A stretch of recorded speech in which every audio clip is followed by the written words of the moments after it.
Hi everybody. आज का हमारा टॉपिक है नीति आयोग। नीति आयोग को समझने के पहले थोड़ा हम ये देख लेंगे कि प्लानिंग कमीशन कब स्टार्ट हुआ है, उनका उनका काम क्या था एंड प्लानिंग कमीशन फेल क्यों हुई। ठीक है, ये समझना बहुत इंपॉर्टेंट है। सो पहले मैं आपको लेके चलता हूँ आज के आर्टिकल पे। तो आप ये देखो कि आज की आर्टिकल बोलती है कि states seek to build NITI Aayog clones to drive inclusive growth. अब यहाँ पे 2-3 टॉपिक्स आपको ऐसे ये आर्टिकल की हेडिंग पढ़ने पे समझ में आएगा जो बहुत इंपॉर्टेंट है। तो इंक्लूसिव ग्रोथ हमारे सिलेबस का पार्ट भी है, वो चाहे आरबीआई हो चाहे नाबार्ड हो। देन नीति आयोग अपने आप में एक टॉपिक है, उसको भी हम देखेंगे। अब ये जो क्लोन्स की बात हो रही है तो ये एग्जैक्टली है क्या, ठीक है। तो आर्टिकल का जो सेंट्रल थीम है वो ये बोलता है बस कि नीति आयोग जैसे सेंट्रल गवर्नमेंट के लिए एक बॉडी है जो कि स्टेट के साथ बात करके और पूरे कंट्री के लिए प्लान्स बनाती है, ठीक है। पॉलिसी थिंक टैंक है। So on the similar lines some states also want to have their own think tank या फिर कोई ऐसी बॉडी जो नीति आयोग के तरह वर्क करे, ठीक है। अब उसको सेटअप करने में इन स्टेट्स को नीति आयोग की हेल्प पड़ेगी। इसके लिए बस कुछ स्टेट्स ने रिक्वेस्ट की है नीति आयोग को कि वो इसमें हेल्प करे। तो जैसे स्टेट्स के अगर मैं नाम बताऊं तो राजस्थान, उड़ीसा, छत्तीसगढ़ और आंध्र प्रदेश, ठीक है। ये स्टेट्स वैसे हैं जिन्होंने अभी रिक्वेस्ट डाली है कि हमें नीति आयोग जैसी कोई बॉडी चाहिए। तो नीति आयोग से इन्होंने हेल्प मांगी है कि आप हमें कुछ ऐसी बॉडी बनाने में, इस्टेब्लिश करने में हेल्प करो। कुछ स्टेट्स में ये ऑलरेडी हो चुका है, जैसे उत्तर प्रदेश का एक अपना नीति आयोग है, ठीक है। कर्नाटका में हो चुका है, मध्य प्रदेश में हो चुका है, असम में हो चुका है और महाराष्ट्र में हो चुका है। तो अभी अगर पॉलिटिकली सोचोगे तो ये सारे एनडीए गवर्नड या फिर बीजेपी लेड स्टेट्स हैं। और अभी जो रिक्वेस्ट आई है वो ऐसे स्टेट से आई है जहाँ पे कांग्रेस या फिर दूसरी पार्टीज़ है। जैसे राजस्थान में कांग्रेस है, उड़ीसा में बीजेडी है और छत्तीसगढ़ में कांग्रेस है और आंध्र प्रदेश में वाईएसआरसीपी, ठीक है। सो ये आर्टिकल और ये जो रिक्वेस्ट आई है नॉन बीजेपी स्टेट से, तो ये दिखाता है कि नीति आयोग की सक्सेस इतनी रही है कि जो अपोजिशन लेड स्टेट्स हैं वो भी चाहते हैं कि नीति आयोग जैसी बॉडी उनके पास भी हो, राइट। ओके, कुछ जैसे महाराष्ट्र का जो नीति आयोग है उसको मित्रा बोलते हैं, ठीक है। जैसे नीति आयोग का फुल फॉर्म क्या है, पहले national institution for transforming India, इसको शॉर्ट में नीति बोलते हैं, ठीक है। उसी तरह मित्रा का भी कुछ फुल फॉर्म है जो एग्जाम के पॉइंट ऑफ व्यू से उतना इंपॉर्टेंट नहीं है, मैं बस आपको ऐसे बता रहा हूँ कि मित्रा महाराष्ट्र का है। ओके, सो अब हम आते हैं वीडियो के कंटेंट पे। जैसे मैंने बोला कि प्लानिंग कमीशन को पहले समझेंगे कि ये क्यों फेल हुआ है, उसके बाद ही नीति आयोग पे आएंगे और फिर देखेंगे उसके फंक्शंस क्या हैं और कितनी बॉडीज़ हैं उसमें, ठीक है। तो आज का हम एनालिसिस आज की स्टार्ट करते हैं। सबसे पहले देखते हैं प्लानिंग कमीशन फॉर्म कब हुई है। सो ये किसी आर्टिकल से नहीं आई है, मतलब कॉन्स्टिट्यूशन में कहीं भी प्लानिंग कमीशन के लिए प्रोविज़न नहीं है, ठीक है। सो किसी भी आर्टिकल से इसको रिलेट कर पाना पॉसिबल नहीं होगा, ठीक है। दिखाने को हम दिखा सकते हैं जो लूजली बेस्ड होगा। एनीवे, मैं आपको बताना ये चाह रहा हूँ कि ये एक एग्जीक्यूटिव ऑर्डर से आया था और एग्जीक्यूटिव ऑर्डर के लिए पार्लियामेंट में कोई बिल पास नहीं करना होता है, ठीक है। तो सबसे पहला हमारे पास जो सबसे पहले इन्फॉर्मेशन है दैट इज़ कि planning commission was established bye an executive order, ठीक है। ये हुआ था फॉर्म 1950 में। बट इसकी ज़रूरत क्यों पड़ी, हमने प्लानिंग कमीशन क्यों बनाया? जब कॉन्स्टिट्यूशन में कोई इसके लिए प्रोविज़न नहीं था तो फिर क्यों हमें ऐसी क्या ज़रूरत आ पड़ी जिसके लिए हमें ये बॉडी इस्टेब्लिश करनी पड़ी? तो आप थोड़ा सा इसकी क्रोनोलॉजी को समझना। इंडिया जब इंडिपेंडेंट हुआ था, ठीक, तो उस समय क्योंकि हमारे रिसोर्सेज बहुत कम थे तो प्लानिंग बहुत इंपॉर्टेंट होती है। जब भी आपके पास रिसोर्सेज बहुत कम है तो आपको पहले से प्लान करके चलना पड़ता है, ठीक है, कि हमें आगे क्या क्या करना है और जो रिसोर्सेज हमारे डिस्पोजल पे हैं उनको हम कैसे यूज़ करें सो दैट हम इफ़ेक्टिवली ज़्यादा से ज़्यादा काम निकाल पाए वहाँ से। सो हमारे पास रिसोर्सेज बहुत कम थे और इंडिपेंडेंस हमें जब मिली है उसके पहले ही इंडिया से एक बहुत फेम्ड इंडिविजुअल हैं जिनका नाम है एम विश्वेश्वरैया।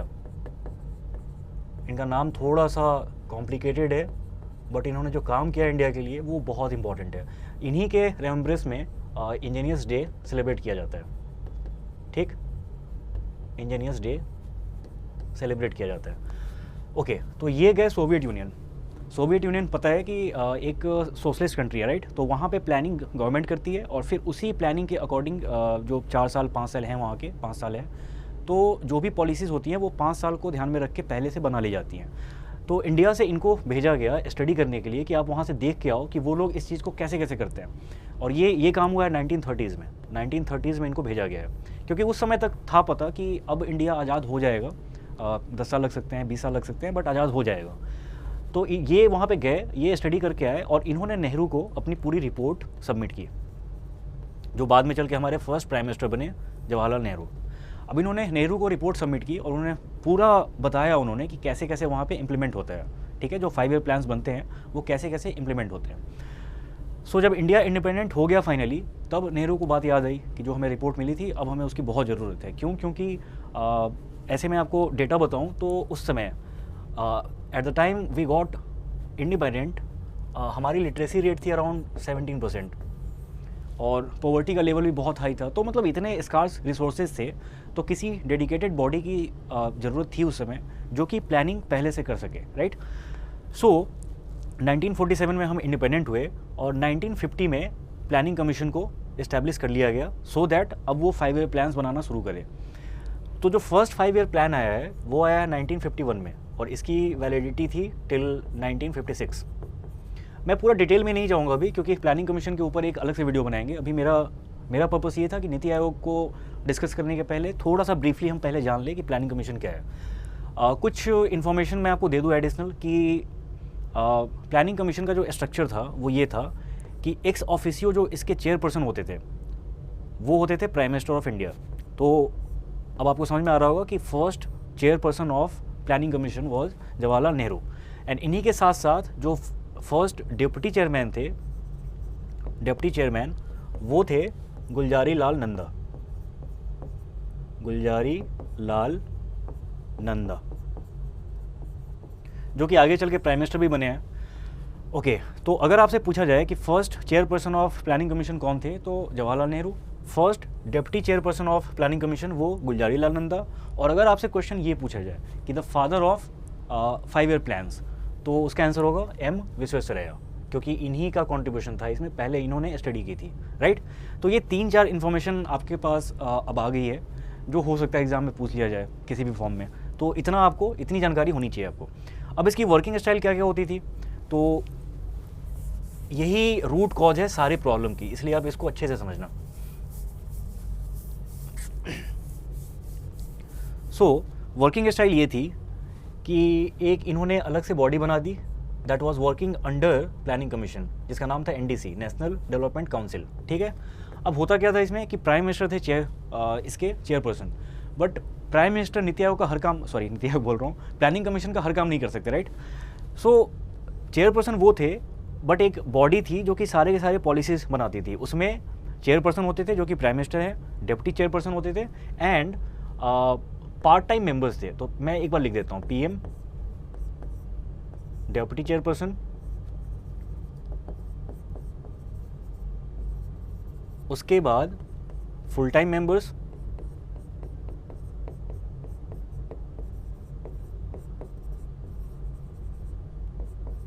और फिर पार्ट टाइम मेंबर्स।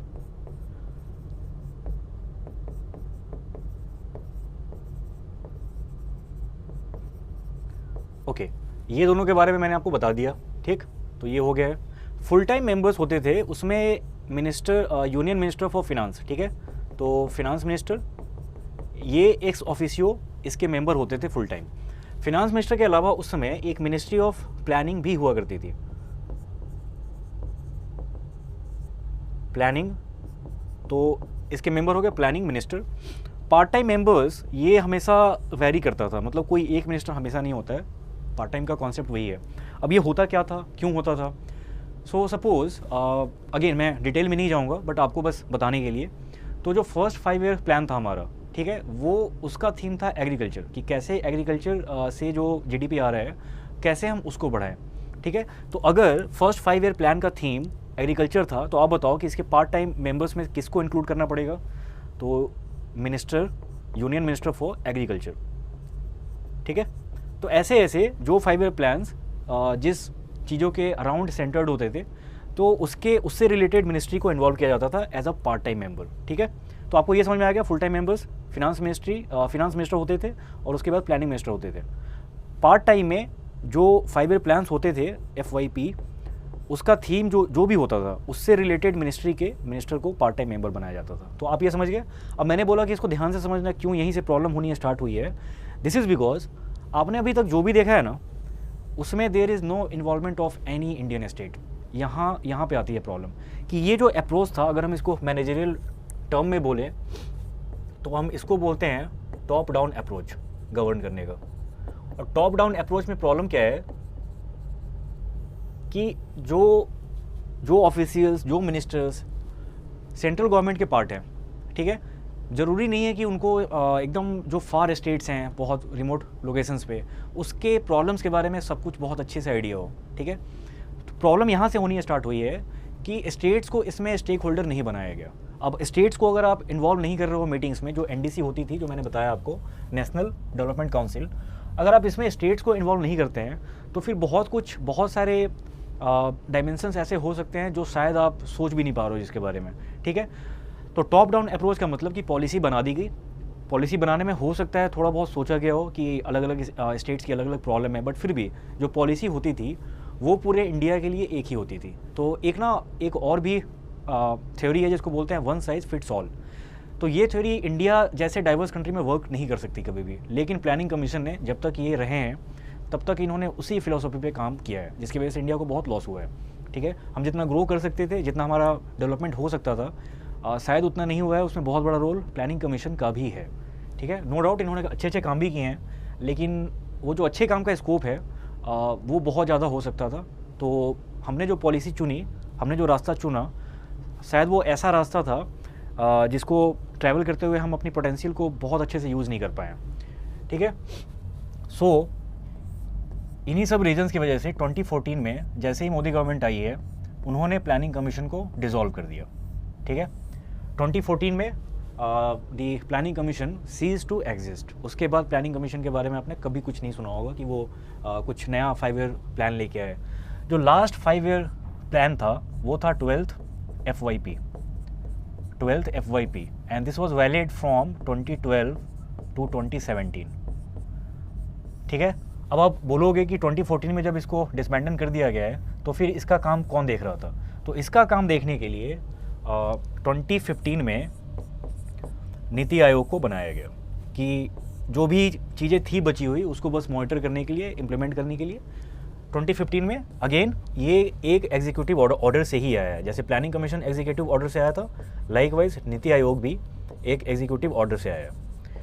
तो आपने समझ लिया प्लानिंग कमीशन क्यों बंद करनी पड़ी और नीति आयोग कब स्टार्ट हुई है, ठीक है। तो ये 2015 में स्टार्ट हुई है। अब हम आते हैं नीति आयोग के ऊपर। सो अब तक मैं जो एक्सप्लेन कर रहा था वो ये कर रहा था एक्सप्लेन कि क्यों, किस कंडीशन में प्लानिंग कमीशन को डिसकंटिन्यू या डिसमेंटल कर दिया गया।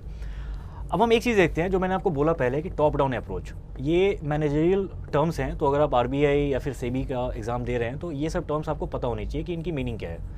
सो प्लानिंग कमीशन का अप्रोच था टॉप डाउन अप्रोच, जिसका मतलब ये है कि लीडर या जो टॉप पे बैठा है उसने जो बोल दिया वही चीज़ होगी। बिना स्टेट्स को कंसल्ट किए इन्होंने जो भी पॉलिसीज़ बनाई हैं वो इम्प्लीमेंट होती गई। नीति आयोग ने इसका जस्ट अपोजिट रूट लिया, जिसको बोलते हैं बॉटम अप अप्रोच। अब ये कैसे होता है ये हम देखेंगे बाद में, और ये आपको समझ में आ जाएगा जब हम बात करेंगे कि नीति आयोग का स्ट्रक्चर क्या है, तब आपको समझ में आएगा कि ये कैसे इम्प्लीमेंट होता है। लेकिन फिर भी अगर मैं आपको थोड़ा सा बता दूं, बॉटम अप अप्रोच का मतलब ये होता है कि जो नीचे के लेवल के लोग हैं, ठीक है, नीचे का मतलब मैं डिमीन नहीं कर रहा हूं उनको, बट अगर आप यूनियन गवर्नमेंट के पॉइंट ऑफ व्यू से सोचो तो यूनियन मिनिस्ट्रीज जितनी भी हैं उनका रोल बहुत इंपॉर्टेंट होता है। बट अगर आप स्टेट गवर्नमेंट्स को लो तो स्टेट गवर्नमेंट्स का लेवल नीचे होता है यूनियन गवर्नमेंट से, राइट। तो मैंने उस सेंस में बोला है कि जो नीचे के लोग हैं आपने उनको कंसल्ट किया, आपने उनकी प्रॉब्लम सुनी, एंड उनके रिस्पेक्टिव स्टेट्स में, कोई भी स्टेट हो सकता है, जैसे मान लो तमिलनाडु है, वहाँ की प्रॉब्लम्स अलग है, बिहार है, बिहार की प्रॉब्लम्स अलग है। तो ऐसे हर स्टेट से जब लोग आ रहे हैं, वहाँ के चीफ मिनिस्टर्स हो या कोई नॉमिनेटेड मिनिस्टर हो वहाँ का, अगर वो इनके मीटिंग्स में आ रहा है, नीति आयोग से बात कर रहा है और वो अपनी प्रॉब्लम बता रहा है, ठीक है, तो इससे क्या होगा कि जो पॉलिसी फॉर्मुलेशन होगी उसके टाइम पॉलिसी को फॉर्मुलेट करते समय जो डिसीजन मेकर्स हैं उनके दिमाग में ये बात रहेगी कि कौन चीफ मिनिस्टर आया था, उसने क्या क्या प्रॉब्लम मुझे बताई है, ठीक है। तो अब जो डिसीजंस लिए जाएंगे ना, और जो उसका अप्रोच होगा, that would be called bottom up approach.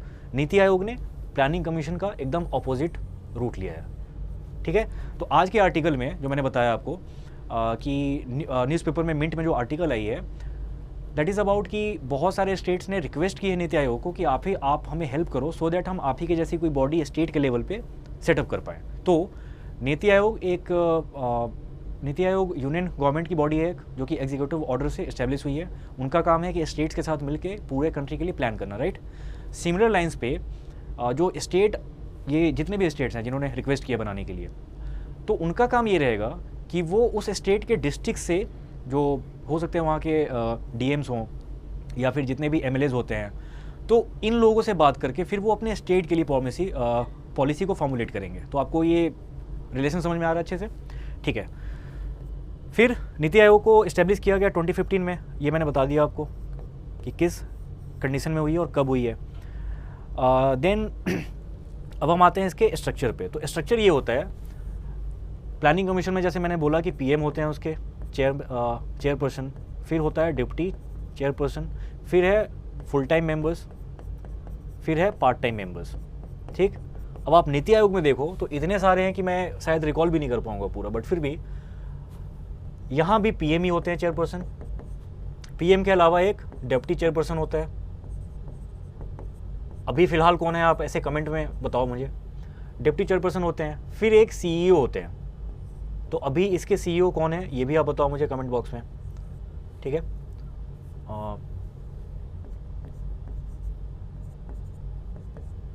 CEO, उसके अलावा स्टेट्स को इन्वॉल्व किया जाए, क्योंकि यहाँ पे प्लानिंग कमीशन में स्टेट की इन्वॉल्वमेंट नहीं थी, राइट। सो यहाँ पे क्या हुआ कि एक गवर्निंग काउंसिल बनाई गई। अब ये गवर्निंग काउंसिल है, इसके मेंबर्स ये सारे लोग तो होते ही हैं, उसके साथ साथ जितने इंडिया के स्टेट्स हैं उसके चीफ मिनिस्टर, और जितने यूटीज़ हैं उसके लेफ्टिनेंट गवर्नर। जहाँ पे मतलब लेजिस्लेशन नहीं है, जहाँ पे कोई सीएम नहीं होता, तो उस यूटी के एलजी को, लेफ्टिनेंट गवर्नर को इसका मेंबर बनाया जाता है। अब ये गवर्निंग काउंसिल मीटिंग करती है, इसमें सारे चीफ मिनिस्टर्स अपने अपने स्टेट की प्रॉब्लम बताते हैं, उसके बेसिस पे पॉलिसी फॉर्मुलेट होती है, ठीक है। तो आपको ये समझ में आ गया कि नीति आयोग जो फेल हुआ था यहाँ पे, उस इश्यू को नीति आयोग ने टैकल किया है। प्लानिंग कमीशन जहाँ पे फेल हुआ था, नीति आयोग ने उस इशू को टैकल किया है अच्छे से। अब इसके अलावा गवर्निंग काउंसिल तो हो गई, चलो कुछ स्टेट्स ऐसे हो सकते हैं जिनके सिमिलर इशूज़ हैं, ठीक है। मैंने सबसे पहले ये बोला कि हर स्टेट का अपना अलग अलग इशू है, जो कि सही बात भी है। फिर भी कुछ स्टेट्स ऐसे हैं जो बहुत सारे इशूज़ पे अपना एक कॉमन स्टैंड रखते हैं, ठीक। वैसे वैसे स्टेट्स को क्लब करके रीजनल काउंसिल्स बनाई जाती है, रीजनल काउंसिल। सो मैं आपको एग्जांपल दूं, जैसे हमारे हिमालयन स्टेट्स हैं, हिमालयन स्टेट्स में आपको नॉर्थ ईस्ट के जितने भी स्टेट्स हैं वो आ गए। देन जम्मू एंड कश्मीर जो पहले स्टेट हुआ करता था अब नहीं है, लेकिन जम्मू एंड कश्मीर, लद्दाख, उसके बाद उत्तराखंड, हिमाचल, तो ये सारे हिमालयन स्टेट्स में आते हैं। तो इन सारे स्टेट्स के लिए एक अलग से काउंसिल बना देगी जिसको बोलते हैं रीजनल काउंसिल। ऐसे ऐसे और भी रीजनल काउंसिल्स हैं, ये भी आप सर्च करके देखो कि क्या क्या है। मैं आपको ब्रीफली समझा रहा हूँ कि फंक्शन कैसे करता है नीति आयोग।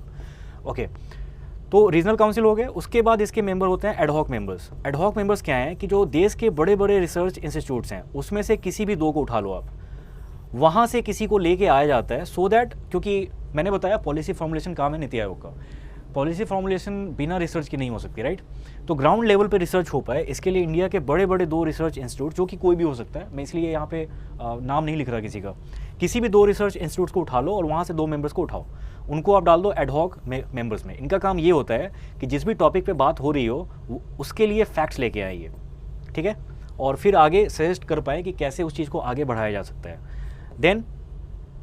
देन होते हैं ऐसे अगर देखें हम तो फुल टाइम मेंबर्स अगर हम बात करें तो किसी भी 4 मिनिस्ट्रीज़ के मिनिस्टर्स इसके मेंबर्स होते हैं। इसके अलावा और भी बहुत सारे हैं, जैसे एक्सपर्ट्स को अलग से भी बुलाया जाता है। तो एक अच्छी बात यह है कि इसमें देखो हर फील्ड के लोग हैं इसमें। रिसर्च के लिए एडहॉक मेंबर्स हैं, स्टेट्स को बुलाया जाता है थ्रू गवर्निंग काउंसिल या गवर्निंग बॉडी बोल लो ऐसे। और उसके बाद फुल टाइम मेंबर्स भी हैं, जिसमें यूनियन मिनिस्टर्स हो गए, एक्सपर्ट्स हो गए, जो अपने अपने फील्ड के इंडस्ट्री के लोग आते हैं, ठीक है, उनको भी बुलाया जाता है। तो मतलब कि सबकी बात इसमें सुनी जा रही है। तो स्ट्रक्चर से ही क्लियर हो जाता है कि नीति आयोग कैसे फंक्शन करता है। फिर भी हम अब देखते हैं कि नीति आयोग के ओवरऑल फंक्शंस क्या क्या हैं। अब ये बहुत ईजी है समझना, मतलब आप इसको रीड करके आइडिया लगा सकते हो कि क्या क्या होगा ये। तो सबसे पहला है डिज़ाइन, पॉलिसी, प्रोग्राम, फ्रेमवर्क। मतलब ये कि सबसे पहले आप पॉलिसी बनाओ, ठीक है, उस पॉलिसी को इम्प्लीमेंट करने के लिए जो फ्रेमवर्क बनता है वो भी बनाओ। तो ये पहला फंक्शन हो गया नीति आयोग का। और इसमें अगेन जो हमारे रीजनल काउंसिल्स हैं या फिर गवर्निंग काउंसिल है, उसके सजेशन या इनपुट के बेसिस पे ही पॉलिसी बनाई जाती है। Then monitoring and evaluation. तो अब अगर मान लो पॉलिसी आपने बना दी, फ्रेमवर्क भी बना दिया कि कैसे कैसे इंप्लीमेंट करना है, अब आप उसको मॉनिटर करोगे कि वो वैसे इंप्लीमेंट हो रहा है कि नहीं हो रहा है, ठीक है। तो ये सेकंड फंक्शन हो गया प्लानिंग नीति आयोग का। इसका थर्ड है think tank and knowledge and innovation hub. अब ये काम बहुत इंपॉर्टेंट है। क्यों? क्योंकि ठीक है, आपने बना ली पॉलिसी, सब कुछ हो गया, लेकिन मॉनिटरिंग के टाइम पे अगर आपको कुछ ऐसा मिल गया कि शायद हमने जैसा सोचा था वैसे इंप्लीमेंट नहीं हो पा रहा है, या फिर जो रिजल्ट्स हमने सोचे थे कि ये आ सकता है बाद में, वो रिजल्ट्स नहीं आ रहे हैं, तो जब भी ब्रेन स्टॉर्मिंग सेशंस की ज़रूरत होगी तो वो काम है नीति आयोग का through knowledge and innovation hub. कितने टाइप के हब होते हैं ये हम आएंगे नेक्स्ट स्लाइड में, वही है, ठीक है। लेकिन ये काम है उनका ब्रेन स्टॉर्मिंग का।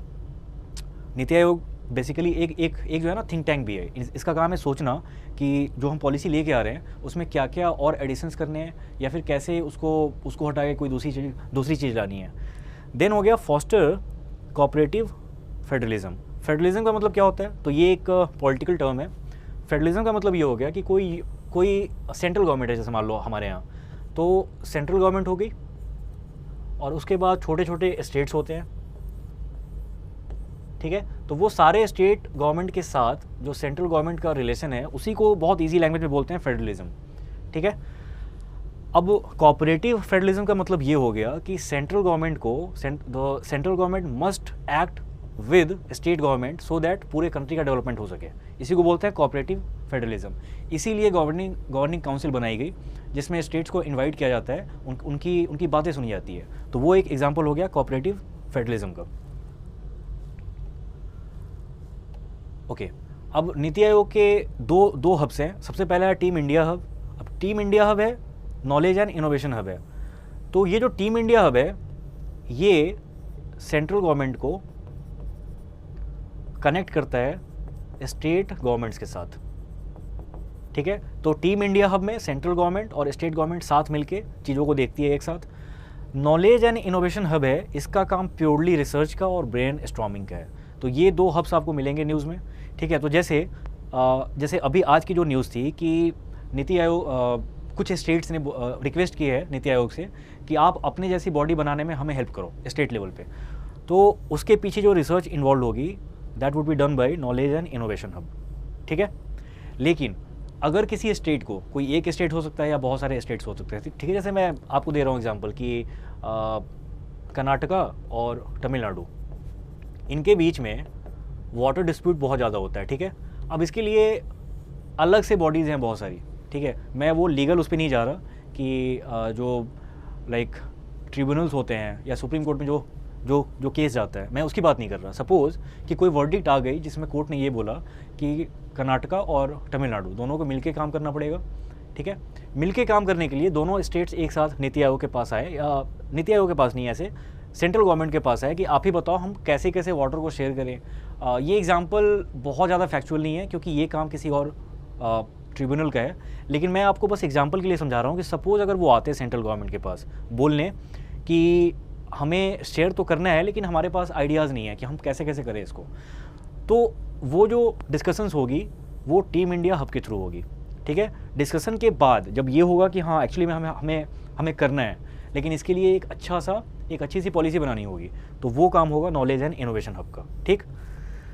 तो ये रहा आज के टॉपिक का जो भी कंटेंट था। आप इस पे बेस्ड जो क्वेश्चन होगा वो आपको मिंट स्टैटिका के सेगमेंट में मिलेगा, जो ब्लॉग पे अपडेट होती है। मैं टेलीग्राम के चैनल पे इसको हर दिन इसको शेयर भी करता हूँ लिंक को।